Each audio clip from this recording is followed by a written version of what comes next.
tanpa berlama-lama lagi, kita juga akan mendengar insight yang tidak kalah serunya, teman-teman, dari Bang Hima.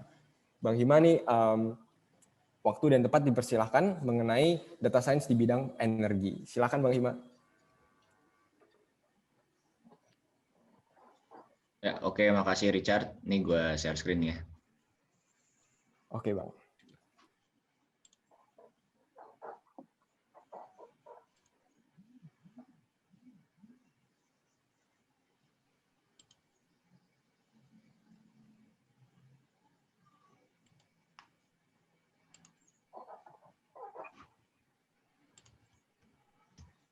Ya, kelihatan kan PPT gue? Ya. Oke. Halo, assalamualaikum semuanya. Selamat siang ya. Ya, kenalin, gue Hima Nucayanto, biasa dipanggil Hima. Jadi di kesempatan kali ini, gue mau coba sharing gitu ya ke teman-teman tentang data science di bidang riset dan energi itu seperti apa. Ya, ini konten yang akan gue bawakan pada webinar ini, ada profile gue, terus overview data science di Indonesia dan di market global seperti apa, terus basic tentang data science, data pre-processing dan sebagainya, terus implementasi si AI algorithm for renewable energy, sama sampel data yang udah sempat gue training dan implementasi buat di ranah renewable energy. Oke, ini sekilas tentang perjalanan gua. Jadi dulu gua 2015, gua angkatan 2015 elektro. Terus Agustus 2019 gue lulus dan sekarang lagi lanjut kuliah S2 gitu ya di Korea. Lab di Kookmin University, lab gua lab AI, artificial intelligence. Riset gua spesifik tentang renewable energy dan Internet of Energy kayak gitu.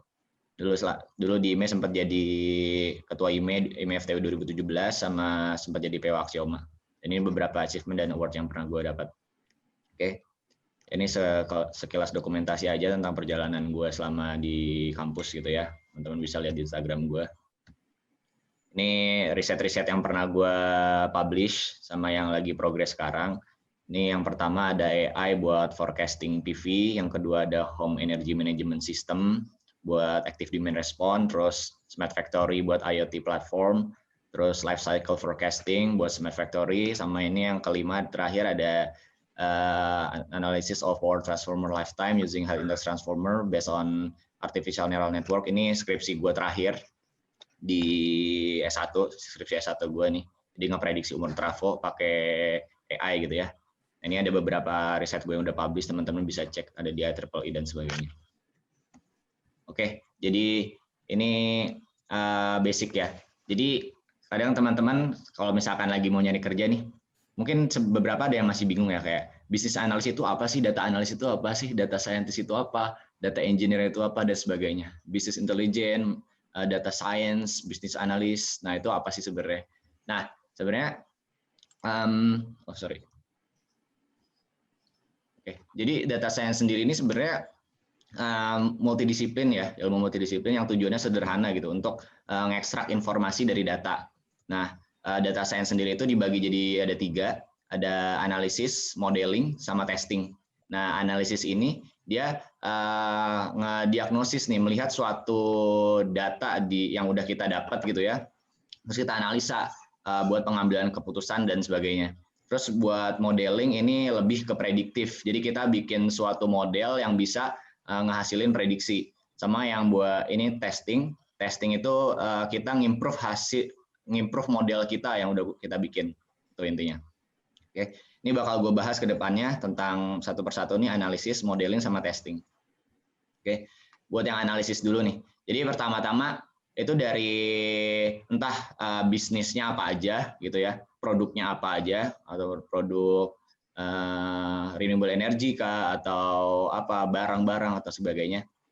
Nah, jadi pertama tuh masuk ke bisnis analis dulu nih. Jadi si bisnis analis ini orang yang istilahnya apa ya, jago nih buat nganalisa bisnis proses apa segala macamnya. Contohnya misalkan contoh pertanyaan ini, penjualan produk kita paling banyak di kota mana atau di provinsi mana, atau kalau misalkan gue di Korea sini lagi hands on di perusahaan PV gitu ya, apa namanya, solar radiation paling tinggi di musim apa segala macam, terus demand buat ke masyarakatnya seperti apa kayak gitu. Nah itu kita analisis bisnis proses yang ada gitu. Habis itu masuk ke data analis. Nah data analis ini orang yang menganalisa karakter data. Ini misalkan untung apa enggak sih dagangan kita, rugi sedikit atau banyak kayak gitu. Nah dan juga si si data analis ini adalah orang yang storytelling gitu, jago buat presentasi. Ya mungkin Bang Adi jago presentasi banget nih, salah data analis nih kan. Nah, jadi dia bikin report buat presentasi tentang karakter data itu seperti apa gitu ya. Nah, terus di sini ada satu kotak besar nih. Nah, ini terdiri dari 3 nih ya, ada data arsitek, data engineer, sama database admin. Nah, data arsitek ini dia bikin blueprint, istilahnya bikin kerangkanya lah ya, gambaran gimana nih proses kerjanya nih. Nah, terus nanti si data engineer adalah orang yang bikin pipeline-nya, jalur yang udah dibikin kerangkanya sama si data arsitek. Nah, terus ini ada si database admin adalah orang yang ngatur data ini bisa diakses sama siapa aja sih gitu. Kan kayak misalkan nggak semua data bisa diakses sama si data analis, nggak semua data perlu diakses sama si business analis kayak gitu. Jadi ini gambaran tentang proses bisnis yang dianalisis ya. Nah, terus yang buat modeling ini ada data scientist, ML engineer, AI engineer, back end, front end, DevOps engineer. Nah, kalau data scientist ini jadi orang yang jadi kita perlu ngestok berapa bulan nih ke bulan depan kayak gitu. Dia bikin pertanyaan-pertanyaan prediksi. Nah, kayak gitu. Yang nggak bisa dilakukan sama orang-orang di data analis kayak gitu ya. Jadi intinya si data scientist ini orang yang punya ilmu statistik gitu ya, ilmu matematik yang gunanya buat prediksi. Terus ada lagi ntar di sini ada machine learning dan AI engineer. Nah, ini biasanya atau suka di perusahaan disebutnya software engineer gitu ya. Jadi dia intinya tuh dia belajar ngoding buat permodelan untuk ngerapihin code-nya biar efisien dan sebagainya dan bisa di maintainable sama orang-orang lain di perusahaannya seperti itu. Terus ini ada kotak besar di sini.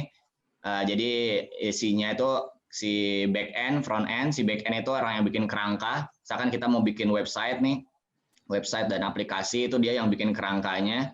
Terus kalau misalkan front end orang yang bikin tampilannya, misalkan kayak apa ya, ibaratkan Instagram lah, kita bisa nge-scroll apa segala macam, itu bisa diklik kayak gitu-gitu. Nah, itu si front end-nya. Nah, sedangkan si DevOps itu orang yang monitor aplikasi sama webnya agar reliable kayak gitu.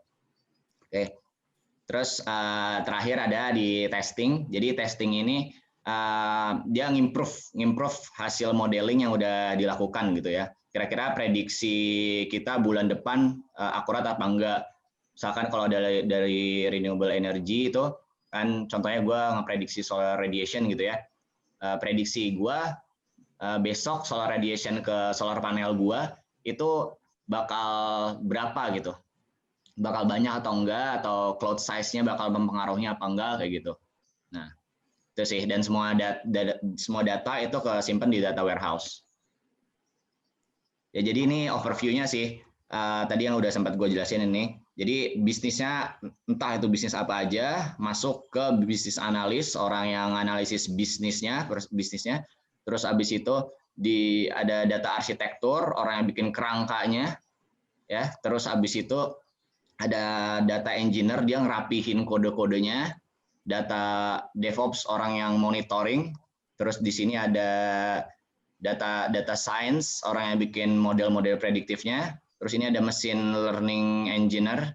Nah, ini orang-orang yang bikin model-model AI-nya gitu ya. Terus ini ada back end, front end, dia bikin kerangka web sama aplikasinya. Ini front end bikin tampilannya. Nah, baru jadi produknya kayak gitu. Ini gue dapat dari Jacob untuk Indonesia, apa ini tontonan gue di ini sih. Jadi gue diajarin juga nih kayak gini-gini sama Rama 2013 MPM kalau tahu dulu. Ya, jadi gue belajar banyak juga sama dia. Nah, dia ngasih beberapa pembelajaran sama gue tentang machine learning dan sebagainya lewat ini nih. Mungkin teman-teman bisa cek juga. Enak cara jelasinnya kayak gitu. Ini overallnya juga nih pembagian divisi kerjanya yang tadi gue jelasin. Jadi ini yang hijau ini dia lebih ke bisnis intelligence-nya, ini bisnis analitiknya. Bisnis analitik ini orangnya ya. Nah, terus ini developer. Back end, front end, DevOps ini developernya gitu. Jadilah nanti produknya. Gitu. Ini proses bisnis ini bisa dipakai di mana-mana aja ya. Kayak gitu. Jadi penting banget gitu teman-teman buat mengetahui proses bisnisnya kayak gitu. Entah mungkin kalau misalkan di perusahaan mana ada modifikasi. Ya, ada yang mau nanya? Oh enggak Bang, itu ada noise tadi. Oh, oke. Oke, lanjut. Jadi ini top skill 2020 nih ya, yang jadi 6 dari 10 skill yang dibutuhkan adalah seputar teknologi ini. Hard skill-nya contohnya blockchain, cloud computing, AI itu ya, business analyst, scientific computing gitu.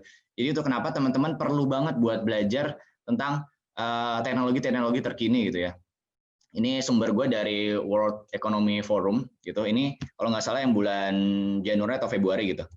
Ini dan ini yang update terbaru di bulan Oktober ini. Jadi yang lagi emerging sekarang itu nih ada data analis and scientist, big data, AI, machine learning, spesialis, digital marketing dan sebagainya ini. Ini yang lagi redundantnya. Nah, ini sebenarnya apa ya? Sebabnya juga kenapa gue milih buat lanjut kuliah gitu ya ke Korea, lanjut S2 karena gue rasa ilmu yang gue dapatkan selama S1 belum memenuhi ini juga gitu ya. Ya karena gue gatrik juga sih. Jadi so far gue juga baru belajar tentang AI kayak atau data analis, data scientist kayak gini-gini baru after graduation gitu. Jadi ya semua teman-teman bisa lah, apalagi teman-teman mumpung masih kuliah gitu ya buat mulainya gitu. Nah ini kalau misalkan teman-teman mau lihat PDF-nya bisa lihat di sini. Ini report bulan Oktober tahun ini ya. Jadi biar teman-teman juga memenuhi prasyarat skill yang dibutuhkan gitu sama market sekarang kayak gitu, sama company-company di Indonesia. Nah ini 8 tren teknologi terbaru juga nih yang perlu teman-teman tahu. Ini sumbernya dari Neomic. Jadi abis lulus kemarin itu gue lagi coba ikut online course di Neomic ini. Dari mulai web developer, app developer, terus belajar Python apa sebagainya. Gue sampai sekarang juga masih belum habis itu ya. Jadi soalnya materinya banyak banget. Tapi ini berbayar. Paling kalau yang gratisan teman-teman bisa nonton di YouTube atau tadi dari Udemy juga banyak promo-promo. Tapi ini bayar. Tapi gue bayar sekali buat seumur hidup gitu, buat selamanya. Jadi kalau ada update-update lagi dia bakal ngabarin gue, gitu. Ini ada AI, machine learning, robotics process automation, edge computing, virtual reality, cyber security, blockchain, dan IoT. Ini penting banget buat teman-teman tahu gitu. Dan sekarang kebutuhan global untuk AI itu cukup tinggi gitu ya. Contohnya sebenarnya di Korea sendiri, di Korea itu pemerintahnya itu ngeluarin himbauan atau aturan gitu ya buat Korea itu akan menjadi negara yang nomor 1 di bidang AI gitu. Jadi itu kenapa sekarang ini lab-lab di Korea atau universitas-universitas di Korea itu arahnya ke AI. Dan jadi di Korea itu dari perusahaan ke pemerintah itu kuat banget. Jadi pemerintah mau apa universitas sama pemerintah itu kuat banget relasinya. Jadi pemerintah mau apa, universitas jadi research center-nya kayak gitu. Nah, terus ini beberapa list of salary yang mungkin teman-teman perlu tahu biar jadi penyemangat teman-teman juga gitu ya. Ini sumbernya dari Glassdoor. Ini gue sempat ngerangkum juga. Jadi contohnya nih yang bisnis analis paling kecil gajinya 6,4, rata-rata 9,8, paling tinggi 18. Ini confidence-nya high banget nih, ada 64 data. Nah, Nih teman-teman bisa lihat sendiri juga di Glassdoor buat compare kayak gitu ya. Jadi lagi oke banget nih jadi data analis, programmer dan sebagainya kayak gitu. Perlu banget skill itu sama teman-teman dipelajarin. Sebenarnya kan data science itu kan udah dari dulu ya, udah ada. Tapi kenapa sih tiba-tiba sekarang booming? Nah, penyebab utamanya adalah ada fitur terbaru gitu. Ada game changing di sana, di mana AI, machine learning, deep learning itu nggak baru masuk sih, sebenarnya udah lama, cuma pemanfaatannya sekarang baru gitu. Jadi lagi ngetrend banget. Oke. Terus ini sekilas tentang data preprocessing gitu ya.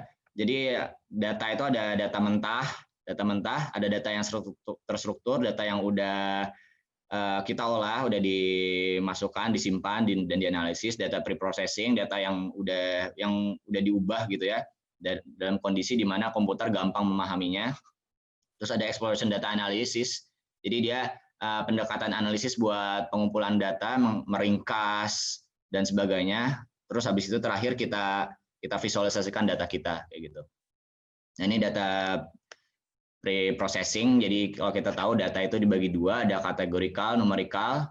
Terus kategorikal dibagi dua, ada nominal, ordinal, sama numerikal dibagi dua lagi, ada interval dan rasio. Gitu. Jadi kalau kategorikal itu nilai-nilai yang diambil dari sekumpulan nilai yang ditentukan gitu ya.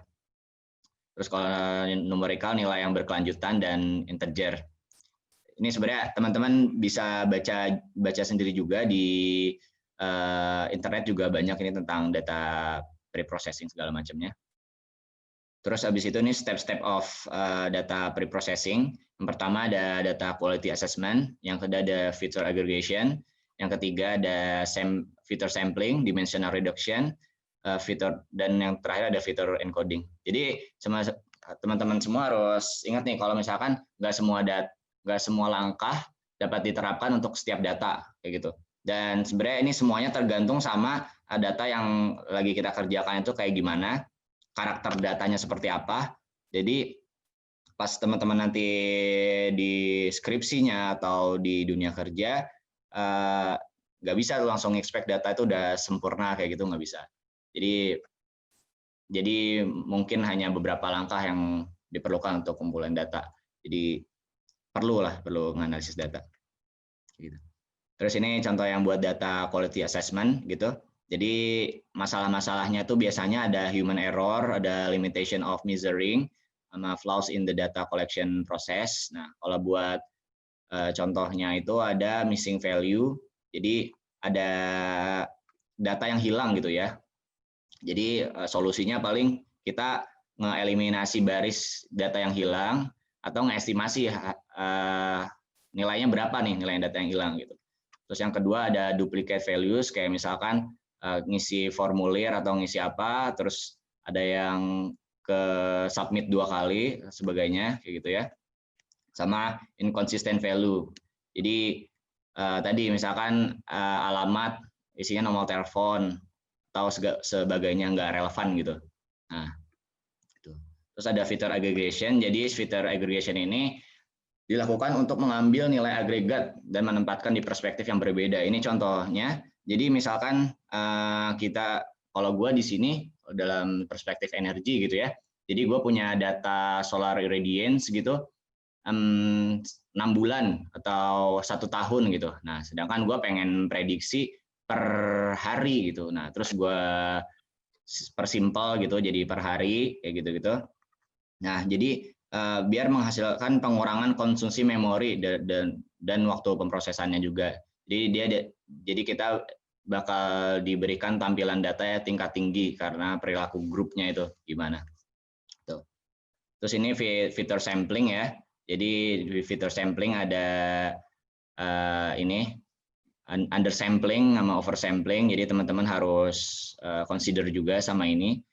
Ini kalau misalkan original datasetnya ini terlalu banyak, nih terlalu dikit, terus teman-teman nge-resample jadi terlalu dikit, ini jadi nggak reliable juga datanya, atau sebaliknya oversampling, data yang dikit sama teman-teman di-resample jadi banyak, ini nggak reliable juga datanya. Jadi perlu teman-teman pelajari juga yang fitur sampling ini.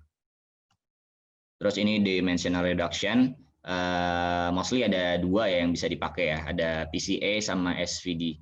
Nah, kalau contohnya yang PCA ini, jadi ibaratkan teman-teman punya 5 kolom 200 baris gitu.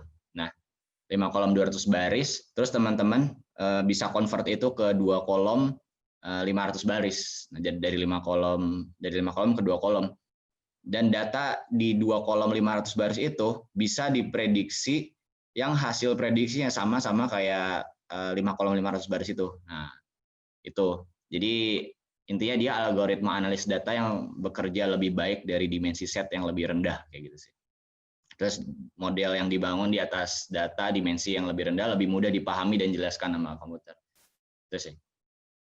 Oke, terus ada fitur encoding gitu ya. Fitur encoding ini dia melakukan transformasi pada data sehingga dapat dengan mudah diterima sama komputer gitu.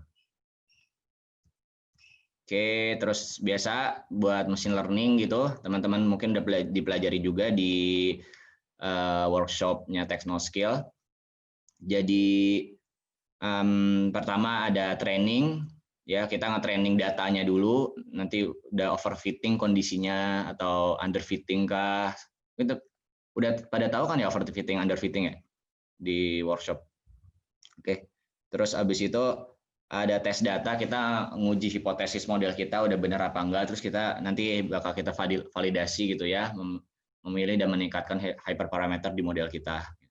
Ini step by step-nya si machine learning gitu. Oke, ada data pre-processing, datanya kita strukturin, learning algoritmanya pakai algoritma mana, gitu. Terus kita dapetin model terbaik, terus diaplikasikan. Ini contoh data pre-processing buat di Python. Ini gue dapat dari GitHub ya. Ini gue taruh linknya di bawah sini, bisa teman-teman pelajarin juga nih. 100 days of machine learning. Ya, jadi pertama ya teman-teman tahu kita import library-nya dulu apa, terus kita import datasetnya, data yang mau kita pakai apa. Kalau misalkan buat skripsi teman-teman, kalau gue dulu skripsi gue tentang trafo gitu ya, jadi gue import data trafo. Kalau di sini gue import data solar panel gitu ya, powernya, solar radiation-nya, normal, global horizontal radiance-nya dan sebagainya. Terus kita handling missing data, misalkan datanya ada yang kosong nih, sensornya nggak ngebaca dengan tepat gitu, pas di jam sekian putus gitu. Nah itu nanti penanganannya gimana gitu.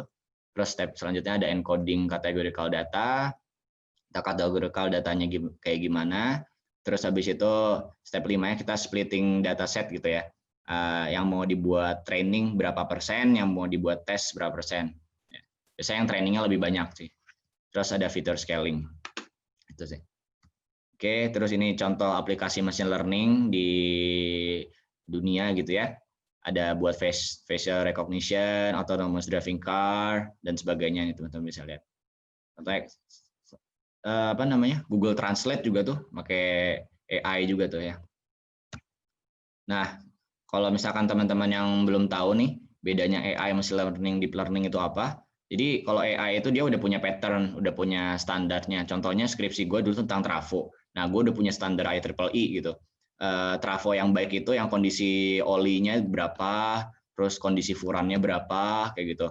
Udah ada standarnya tuh, jadi udah enak. Tapi kalau misalkan belum ada patternnya, belum ada standarnya, nah itu teman-teman solusinya adalah pakai machine learning. Jadi machine learning itu nyari pattern dan nyari standar yang biasanya gimana gitu ya, patternnya. Terus kalau misalkan machine learning belum bisa hands on juga gitu, solusinya deep learning. Jadi contohnya misalkan kalau di sini gua pakai deep learning-nya itu, jadi misalkan si fitur engineering-nya di machine learning nggak bisa sebegitunya gitu buat nanganin data solar radiation. Misalkan gue mau ngepredik setahun ke depan gitu. Jadi dia ngingat ke belakangnya kan lebih jauh ya. Jadi perlu pakai deep learning gitu.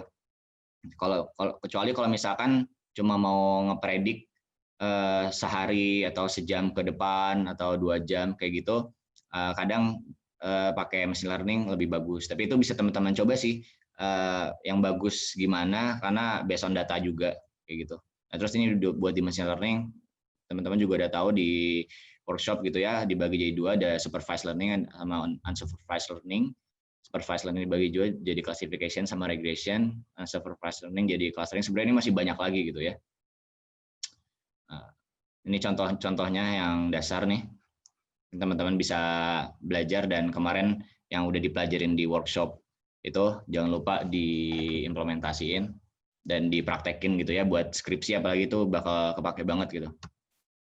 Ini contoh cleaning data nih, misalkan ada data yang bolong gitu ya, kita isi gitu nih, yang putih-putih nih, misalkan kita isi gitu, atau ngedrop data kira-kira buat prediksi umur trafo nih, data yang nggak kita perlu apa nih, misalnya gue nggak perlu nih trafonya dibikinnya di mana, gue nggak perlu, ini gue nggak perlu trafo ID-nya, nggak perlu kayak gitu, kita drop aja gitu ya data yang nggak diperlukan gitu. Sama ngisi tadi yang exploratory data analysis gitu ya, kita analisis datanya ini gimana karakternya gitu. Ini contoh data set splitting gitu ya, yang buat regresi ini bisa kita bagi 80-20, misalkan ada 100 data set yang klasifikasi, misalkan kita mau ngebedain kucing apa ikan gitu ya. Nah, ini kita bagi lagi masing-masing. Terus ada lagi nih k-fold cross validation. Jadi ini kita bagi lagi berdasarkan kondisi gitu ya. Contohnya misalkan gue di sini memprediksi solar radiation, ada di kasusnya di summer gimana, di fall gimana, di winter gimana, sama di spring gimana. Nah, ini dibagi-bagi nih. Nah, ini contoh dari yang sekarang lagi, yang udah sempat gue kerjain di sini gitu ya. Jadi lagi nanganin project-project dari government Korea buat ngeprediksi hal-hal seperti ini, prediksi temperatur, humidity particle, DC input power, AC output power, dan sebagainya. Ini sama solar irradiation, wind speed-nya gimana. Kita pakai ini pakai AI, RNN, LSTM di sini, yang outputnya nih bakal nge-forecast direct sensornya nih hasilnya bakal seperti apa, forecast weather condition parameternya ini seperti apa, sama output akhirnya buat nge-scheduling time buat charging and discharging battery itu. Ini mungkin teman-teman udah tahu lah ya. Ini underfitting, ini prediksinya kayak gini, datanya kayak gini, nggak tepat banget, ini overfitting, terlalu presisi gitu ya, nggak baik juga gitu. Misalkan teman-teman belajar kuis dan cuma bisa pas lagi ujian cuma bisa kalau dikeluarin soal kuis itu, nah, nggak baik juga gitu. Ini paling good fit gitu ya. Oke. Ini beberapa komparasi metode sih, kayak SVM, terus RNN, CNN. Kalau CNN ini pakai channel ya, jadi biasanya buat image gitu ya, buat image processing. Kalau di lab gua pakai di lab gua ada risetnya tentang optical camera communication gitu ya, pakai CNN. Kayak gitu. Ini waktu gua berapa lama lagi ya? Sorry MC. Udah lagi 3 menit, Bang Hima. 3 menit lagi. Oke. Oke, jadi ini example dari project-project yang gue tangan di Korea gitu. Jadi gue megang project renewable energy. Jadi ini kondisi dari utility dari KEPCO-nya. Jadi si perusahaan gue ini dia mau jualan listrik gitu ya ke KEPCO-nya. Jadi selama dari jam 10 pagi sampai jam 4 sore dia ngecas ke sini ke baterainya, ke ISS-nya. Nah, terus habis itu malam dia setelah jam 4 sore dia ngejual hasil yang udah di storing sama dia di baterai ini ke KEPCO. KEPCO itu kayak PLN-nya Korea lah. Nah, itu hasil penjualannya itu dikalikan di 4 kali lipat dari harga belinya. Nah, itu makanya sebenarnya lagi developing banget sih ini renewable energy di Korea ya. Jadi baguslah prospek ke depannya. Mudah-mudahan Indonesia juga bisa kayak gini sih. Dan ya bisa maju banget lah, nggak kaku banget listrik di Indonesia gitu. Kalau terlalu centralized banget sih di Indonesia tuh intinya. Terus ini jadi dari smart meter kita dapat data-datanya, terus connect ke edge computing gitu ya. kita storing semua datanya ke database, terus kita predik pakai AI, terus kita visualisasiin di aplikasi gitu ya, di web dan sebagainya kayak gitu. Ini project yang lagi gue hands on di sini. Terus habis itu ini contoh-contoh sensornya gitu, parameter-parameternya yang gue predik gitu ya.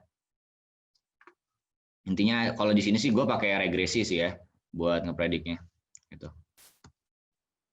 Ini yang tadi gue bilang, jadi buat chargingnya si company yang gue tanganin sekarang ini nge-charge dari jam 10 sampai jam 4 gitu ya. Dia pengen ngeprediksi ini kondisi sesungguhnya. Ini kondisi idealnya yang biru. Sorry ini pakai bahasa Korea. Oke. Ini PPT gue juga buat ini sih, buat kick off meeting sama perusahaan di sini gitu. Terus habis itu ini buat proses dischargingnya gitu ya. Terus ya ini basic dari Python gitu yang perlu teman-teman tahu ya. Di sini gue kemarin coba pakai RNN gitu. Ini pertama lu ngimport data dulu di sini. Kenapa gue pakai Python? Karena sekarang emang benar-benar booming banget Python, dan investasi lah lu belajar Python, investasi bahasa programmer kayak gitu. Ini gue ngimport data yang gue import data global horizontal irradiance. Jadi kalau misalkan teman-teman nggak tahu nih, global horizontal irradiance itu kondisi solar irradiance yang keseluruhan gitu, yang udah kebiasa sama awan kayak gitu. Kalau yang lainnya itu ada direct normal irradiance, itu kalau kondisi sky-nya itu biru gitu ya, clear sky model kayak gitu. Ini contoh data set-nya. Terus ini gua visualisasi datanya gitu ya. Ini per hari per jam. Ini per hari gitu. Nah, terus ini gua train data gua sama gua tes data gua. Nah, hasil training sama hasil tesnya udah cukup baik gitu buat ngeprediksi solar irradiation-nya. Nah, terus ini hasilnya, jadi trennya ke depan bakal sejam ke depan nih bakal naik apa bakal turun apa gimana gitu. Nah, prediksi. Ya ini contoh trainingnya aja sih. Oke, terus ini contoh lainnya, ini sampel data dari solar irradiance 1,5 tahun. Ini kondisi di Korea ini ya.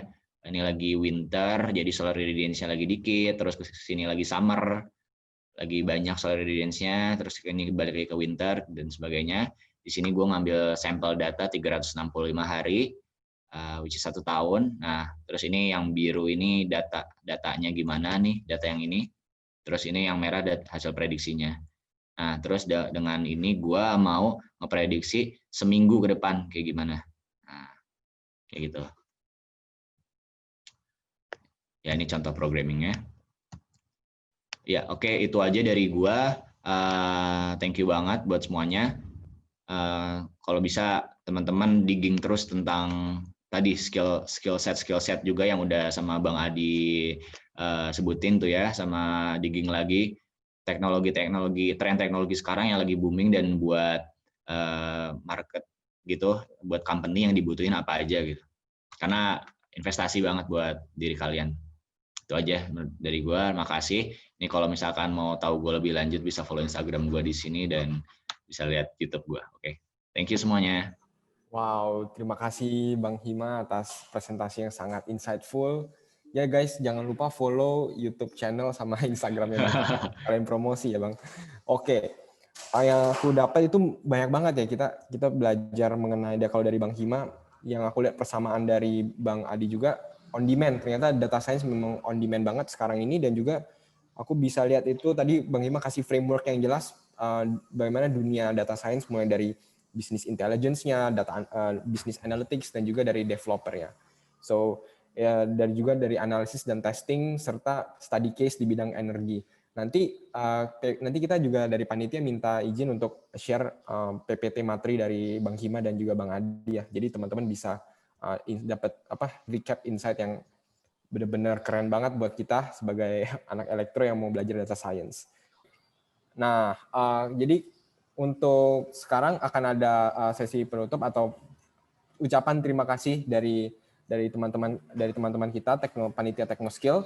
Mungkin bisa diwakili dengan Bang Cakra, Ananda Cakra sebagai ketua IEEE, Kemat sebagai ketua dari BPH dari Piptek, dan juga Bang Raka sebagai ketua dari Exercise. Boleh Cakra dulu, silakan. Oke, baik.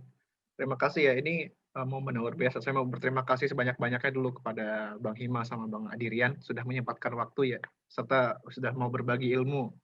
Yang dimana ini ilmunya tuh langsung first hand gitu, dari apa yang kalian berdua pelajari gitu. Dan struggle-struggle kalian juga kalian sampaikan tuh luar biasa banget. Jadi saya harap semua teman-teman di sini yang sudah hadir, panitia maupun partisipan Teknoskill, kita bisa menerapkan apa yang tadi telah disampaikan oleh Bang Hima sama Bang Adirian, sehingga nanti apapun cita-cita kita mau jadi data analis, mau jadi robotics engineer, mau jadi ahli kelistrikan, itu kita harus tetap sadar bahwa data itu memang it's the future, it's the future commodity, dan itu sangat berharga. Jadi semoga dari ilmu yang kalian dapatkan saat pelatihan Teknoskill serta webinar hari ini, itu bisa bermanfaat dan kalian bisa terapkan di kehidupan kalian sehari-hari. Sekali lagi terima kasih sebesar-besarnya kepada Bang Adirian sama Bang Hima dan kepada seluruh panitia Teknoskill 2.0. Sekian dari saya, IEEE Student Universitas Indonesia. Terima kasih. Berikutnya mungkin dari siapa? Dari Kemat? Dari Kemat, silakan Kemat. Ya, suara gue masuk nggak? Masuk. Ya. Oke. Buat penutupan aja, sebelumnya makasih banyak nih buat Bang Himawan sama Bang Adirian udah nyempetin waktunya buat ngasih insight-insight, udah ngasih ilmu ke kita banyak banget dari tadi mengenai data science sama artificial intelligence dan lainnya yang tadi. Terus buat peserta juga jangan lupa mungkin ilmu-ilmu yang kemarin udah dikasih masih bisa dikembangin lagi. Benar banget tadi kata Bang Hima, mungkin sekarang tuh saatnya buat tertarik banget sama yang namanya data science atau namanya ilmu-ilmu yang sedang booming lah. Jadi kalau bisa tetap dikembangin, mungkin bisa lewat course atau lewat belajar lewat website-website lainnya, dan tetap semangat. Makasih semua yang udah ngikutin rangkaian Teknoskill 2020 ini. Jadi dari Piptek, pamit undur diri. Terima kasih semuanya. Oke, terima kasih Kemat. Dari Exercise, Bang Raka silakan. Jelas kan ya suaranya? Ya Bang, jelas. Pertama-tama terima kasih banget nih buat Bang Hima dan Bang Adirian atas waktu, kesempatannya, waktu dan ilmunya intinya. Ya, waktu dan ilmunya udah memberikan ilmu yang sangat bermanfaat buat kita semua. Di sini sih saya berharap kita semua bisa keep in touch, karena jujur kita sebagai mahasiswa teknik elektro itu kita masih buta nih, kita masih nggak tahu apa-apa tentang dunia di luar. Entah itu di riset, S2, ataupun professional industri itu kayak gimana. Jadi ini ilmu yang sangat berharga banget buat kita. Kita bisa dapat gambaran gimana sih khususnya tentang data science di riset dan juga di industri kayak gitu. Dan buat teman-teman yang lain juga, tujuan diadanya Teknoskill ini tuh kita bukan berharap kalian ikut Teknoskill terus tiba-tiba bisa menjadi seorang data scientist, bisa langsung jago atau gimana. This is just an eye opener. Ini cuman hanya akan membuka mata kalian about how a data scientist work, gimana seorang data scientist itu bekerja, dan diharapkan kalau misalkan dari kalian yang masih ingin tertarik, tadi udah dikasih tips-tipsnya juga sama Bang Hima dan Bang Adi, untuk terus mengasah, udah banyak course-course online, dan kalian bisa latihan juga di Kaggle dan semacamnya. Sekian dari Exercise, mohon maaf atas segala kekurangannya. Saya Raka Kansa dari Exercise FTUI undur diri, terima kasih. Oke, terima kasih Raka. Dari materi hari ini, kami juga segenap panitia Teknoskill, kalau aku mau recap, berterima kasih sekali ya Bang Hima, Bang Adi atas kesempatan insight-nya. Jadi poin penting untuk teman-teman sekalian adalah kita perlu memaksimalkan kesempatan kita bisa belajar data science. Nanti insight-insight yang sudah kita dengar dan sudah kita pernah latih di workshop sebelumnya, kita perlu tingkatkan lagi. Dan juga jangan lupa untuk keep in touch dengan kita semua. Jadi misalkan ada pertanyaan apa, kita bisa bangun komunitas data science di Elektro ini. Dan juga jangan lupa keep in touch dengan Bang Adi dan Bang Hima, karena beliau adalah orang-orang yang sangat passionate di data science dan terbuka bagi kita yang mau bertanya-tanya ya Bang. Nanti PPT dan juga materinya bisa kami share ke peserta. Oke, untuk menutup, Kami dari tim Panitia Technoskill 2.0 mengucapkan terima kasih dan semoga sampai jumpa di Technoskill berikutnya. Sampai jumpa.